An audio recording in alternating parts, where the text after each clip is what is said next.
Hey, what's going on? Danny Matei here with PT Biz. And today I want to share some lessons in longevity that I learned this past week when I was in Washington, D.C. So this past week, I was in D.C. with a few of our clients that we work with that own clinics in the area. And we were up there spending a full day in each of their clinics. We were at 4 different clinics, and it was awesome. It was so fun to get on site and in the clinics of the people that we get a chance to work with, because we are so fortunate to be in this profession. Let me just say that, and I'll have more to say on that separately. But we are so fortunate. We get to work with amazing people. We get to help those people live amazing lives outside of the clinic, and really, be a facilitator of helping them achieve what they want to do from a physical, and in many cases, mental standpoint. And, to go to these different clinics, and one of them is not a clinic. One of them is a Pilates studio, by the way, but run by a physical therapist who really teaches. The way she teaches her class is it's like group physical therapy, basically, right? But to just engage with the owners, their staff, and in this context, more importantly, their patients. Because one thing that I miss very much about patient care is the patients. It's the people that we get a chance to interact with. They're so amazing to learn things from, and to help, and to really be a part of progress with another human being, helping them achieve things. It's so amazing. Something we should not take for granted. But while I was in DC, I had 2 very unique interactions with 60-year-olds that left a pretty big, impact on me, enough for me to share what I learned from them today on the podcast, but really something that was a highlight of my week. And I'll tell you about both those. In the first one, I was at Megan Brown's Pilates studio, which is called Mind the Mat, which is in Alexandria, Virginia. They actually have a couple locations. She is one of our subject matter expert coaches at PT Biz. She's amazing. If you haven't seen her stuff, you got to check it out. She even has her own certification for Pilates. The way she teaches is very unique. It's very, very biomechanically heavy and very physical therapy sort of skewed. The class is, very interesting. They all know how much hip extension we're supposed to have. They're learning about, areas that they're strengthening or they're improving flexibility in the whole time. It was really cool. And I got a chance to do one of her classes, which, by the way, crushed me. I've done Pilates in the past. It's always hard. This was much more of almost higher intensity Pilates class at that. And it was super hard, great workout. The lady next to me, it was her 60th birthday. Not only was it her 60th birthday, she crushed me in this workout, by the way. Her daughter was there as well.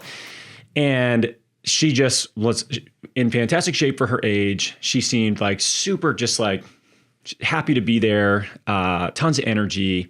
And I had a chance to talk to her afterward, because they highlighted it was her birthday. So I came up to her and said, happy birthday, and how'd you get into this? And she was interesting. She actually went through the certification to teach Pilates, and she just, she wasn't teaching. She was just, attending class. That's what she does, part of what she does for exercise. And she just seemed physically far younger than that. Mentally, she was just so, high energy, and she was locked in and very present. And I asked her, I was like, you're kind of an outlier for being 60, right? You just crushed me in this workout. Number one, you're obviously in very good shape. You have this great relationship with your daughter. You're there together, and they seem to really, just have a great time together. And I was like, I would love to know what do you think the secret is to being, to killing it at 60? And she said, you always have to keep learning things. You have to stay curious, is what she said.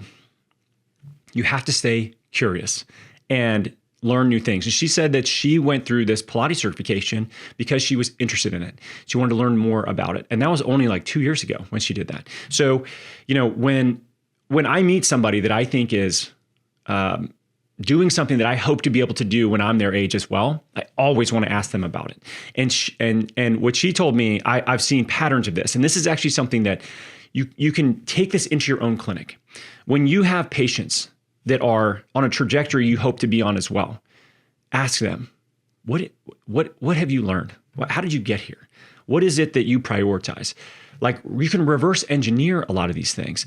And for her, and we talked for probably 15 minutes after the class. And I mean, she was like, obviously super interested to share. She was, I think, anybody that you're asking questions about, like something that they've done well, they want to share that with you. And, for them, it also reinforces like, you're crushing it. Good job, man. Keep going. This is amazing. And this is something that I think is more and more of a positive trend. We're seeing more now than ever. Like, this person's kind of an outlier now, but I don't think will be that case in 10 years, 20 years. There'll be a lot more people like this lady. But even in your own clinic, you can find these like outliers, whatever you want to call them. We work with a lot of them, by the way, and ask them. Ask them about their life. Ask them about how they got where they are, what they prioritize, how they ended up in a place that you hope to be as well. And what she said, I think, is spot on. Never stop learning. Always stay curious. My grandfather said something very similar to me. Always keep learning, keep learning, keep learning. And as soon as you stop learning things, that's when you start to decay. That's when you're going down the wrong path. Like, you always got to flex that brain muscle, just like your physical body, right? Your mind has to continue to grow. And if you can find things that you're interested in and you're curious about, lean into those. Like, why at whatever age do you have to stop learning? You don't. And one of the great benefits of our profession is that you have to be a lifelong learner. I hope you're okay with that, because that's just the way it is. That's what we signed up for. And we're almost forced to continue to do that. Otherwise, our skill set just slowly erodes over time. And the best clinicians are the ones that continue to learn and learn and learn, and they're curious and they're open-minded to learning new things and not feeling, dumb about not knowing something. They want to lean into that and learn more about it. Second person I met, this was the following day. I was at Ashley Spate's clinic, which is the Fit Collective, which is just north of the White House in Washington, D.C. Really cool location, really cool, spot. She has amazing facility and staff. And she had a patient come in who was coming in to get a little bit of work done before he ran the Marine Corps Marathon, which was the weekend after, the week that we were there, basically that Sunday. So this was a Tuesday. So he was coming in just to get a little bit of manual therapy work in, and as he was tapering down to the race. This individual, 60 years old as well. And what was very interesting about this guy is the last time that he ran a marathon was the Marine Corps Marathon, which is in Washington, D.C. He was 33 years old. So 27 years later, he was training to beat his time when he was 33. Now, that's a pretty awesome goal to have when you're 60, right? Like, he hadn't really run at all for decades. And he decided, not only am I going to run this race again, I'm going to beat my time almost 3 decades ago. That's a long time. Some of you listening to this may not even be 27 years old. Think about that for a second. This is an ambitious goal. This is an impressive thing to hear and see. This person, I could have sat in the room with for hours just talking to him about, his views on health and longevity and what he prioritizes. And while he's laying there and Ashley's working on his hamstring, I asked him, I said, "Hey man, what's your advice? You're kind of an outlier. Like, you're 60, you're literally trying to beat your time from 27 years ago in the Marine Corps Marathon. That's not what the average person is thinking about doing."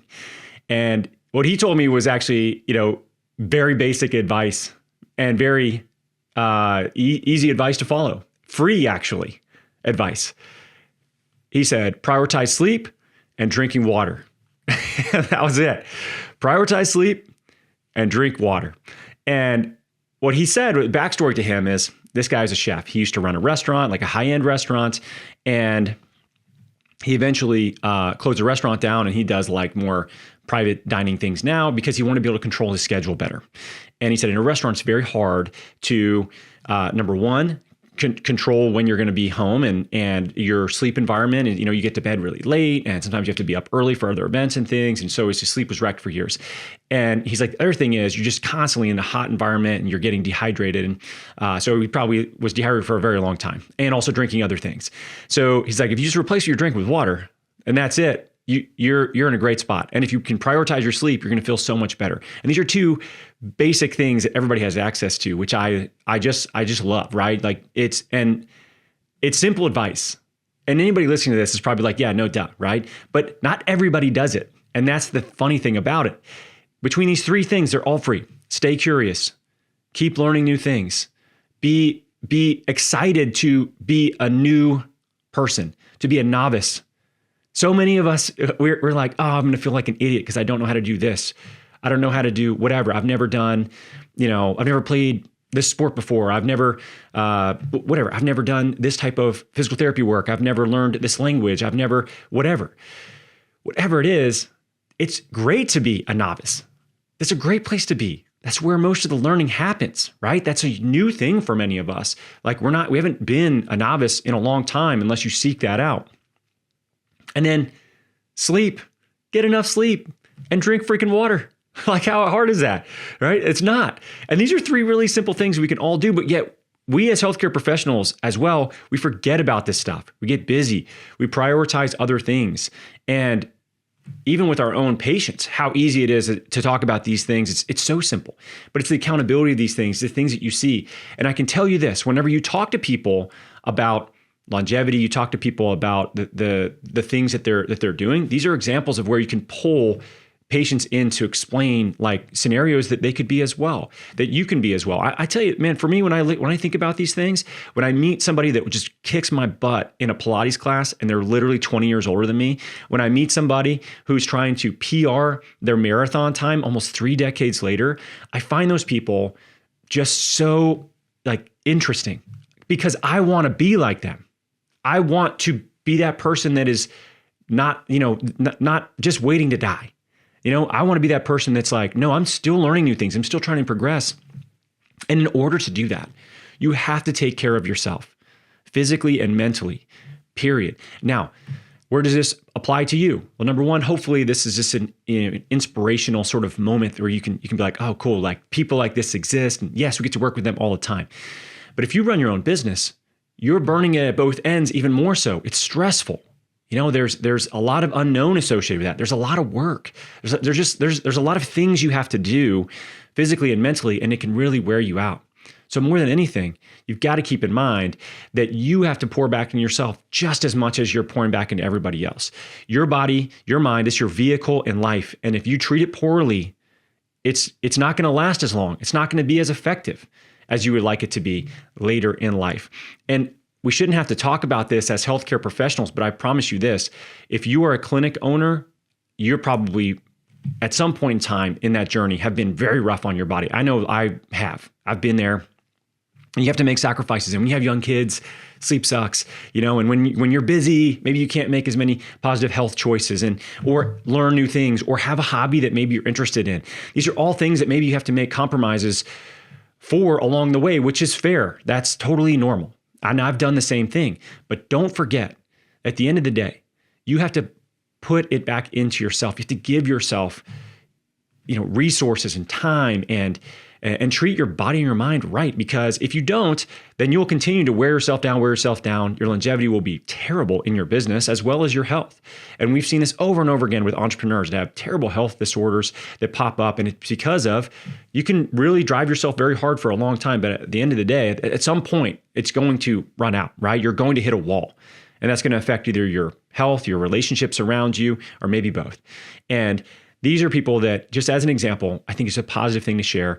Keep an eye for these people in your ecosystem. I promise you they're there.